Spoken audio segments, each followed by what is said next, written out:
Hey, how's it going, everybody? It's Friday. Mr. H here with you, man. And say what you will about the first month of January, first month of 2026.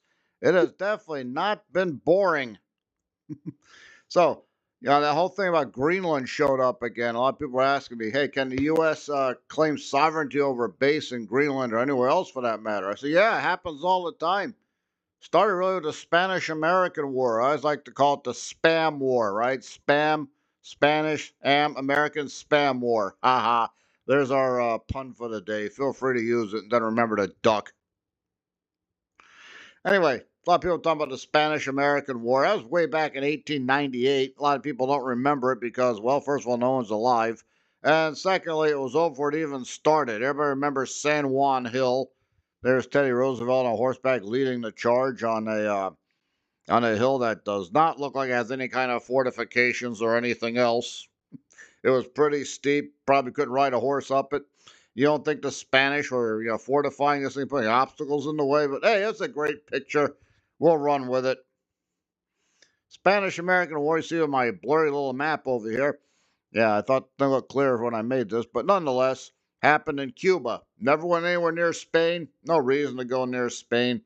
It started when there was a revolt in Cuba. The ever faithful island was anything but faithful, trying to pull away from Spain. Spain is trying to hold together its empire it's had since 1492, and it's kind of all that's left of it.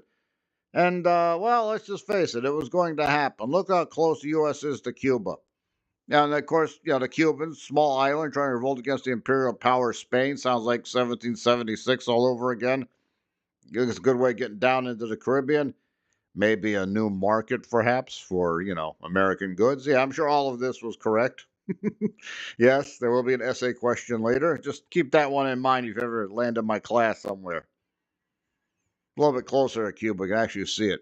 You can see it's, again, it's not that big, but you can kind of see how you can cut it off pretty easy. And we're looking down here on the southeast corner here. Yeah, down here. That Santiago and all of that. That's kind of the gateway into Cuba. There's two ways in. Havana up there to the north facing the US, and down there at the very bottom, looking like a foot, that's where Guantanamo Bay is. Right here's Guantanamo Bay.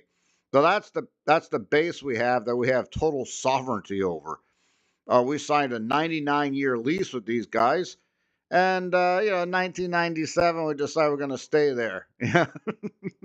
Now Cuba had been accepting payments over and over. When Castro and the communists took over, they took the first check, right? And we said, well, it sounds like the lease is still there, and then they refused to cash any checks after that, even though we sent it to them. And we're not leaving, so we've got total sovereignty over that. And Cuba doesn't really seem to have too much of a problem with it. Yeah, the people always shouting about, hey, they're on our territory, but they employ a lot of people in Cuba, and they come in and get money off of this. So I don't know. Sometimes, you know what they say, patriotism and payment both have P's in it. You figure it out. Like I said, man, 2026 been full of surprises so far. Mike McCarthy, new Steeler coach. I did not see that one coming, man. Now, say what you will about Mike McCarthy. Got an interesting career, man. He got to coach the Packers. Won't talk about Super Bowl 45. Got to coach the Cowboys, and now this is his hometown Steelers. I mean, this guy, he's really had a fun career. Now, is it going to work in Pittsburgh? A lot of people were upset about this hire, and I was admittedly somewhat puzzled by it as well.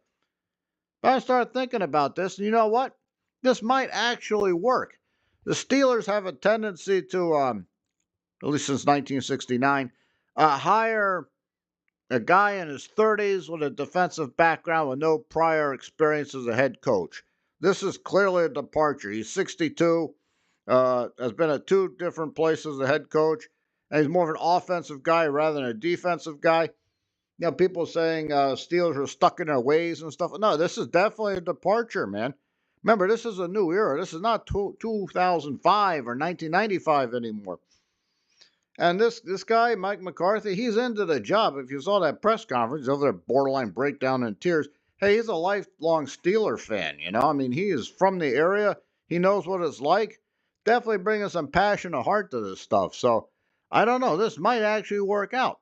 Now, will it be around 20 years? Probably not. But I think he's a bridge to the next guy. Once we find out who the offensive and defensive coordinators are, that's going to be the next coach in about 5 years. Watch. I bet you that's going to happen. Now, this is going to work.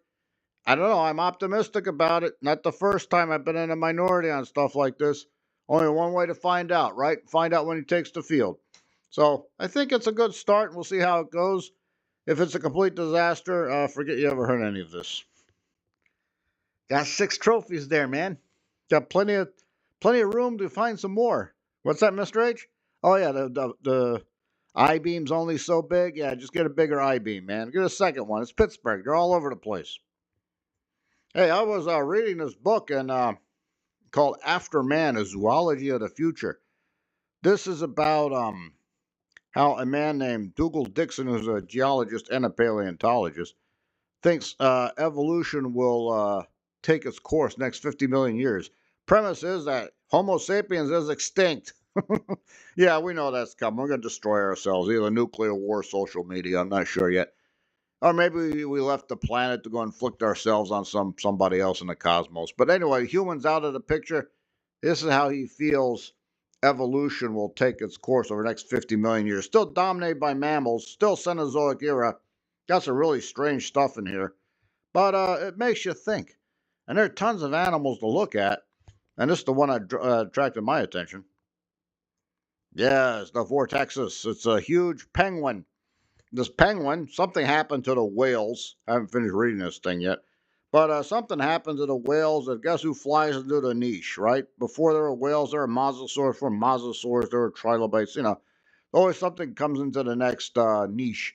And apparently, Mr. Dougal feels that the penguin is going to evolve into a 40-foot animal that takes the place of a whale, and that beak becomes like a strainer to eat krill and things of that nature, and it flies, swims around all over the place. So that's pretty interesting. Just imagine that's about 40 feet long, and instead of adorable tuxedo bird here, we start looking at it looks like a snow plow, just coming right through the snow. Rise up out of the water, reminds me of a submarine exploding out of the water and hunt for Red October. So if you're gonna go swimming down in the Antarctic 50 million years from now, I got a feeling the sharks are still there, but you might get run over by one of these things too. Evolution doesn't always take the spot we go for, right? It could go any way. 50 million years could end up looking like this. If it looks like this, maybe it's a good thing Homo sapiens isn't around to see it, right? Just a terrifying world all over the place. You guys have a fantastic day. It's kind of cold out there. The whole country being hit by an ice storm. You guys just stay home, listen to Mr. H, and maybe I'll think of something else to put up a little bit later on. You guys have a fantastic day, and I will see you next time. Das vidanya.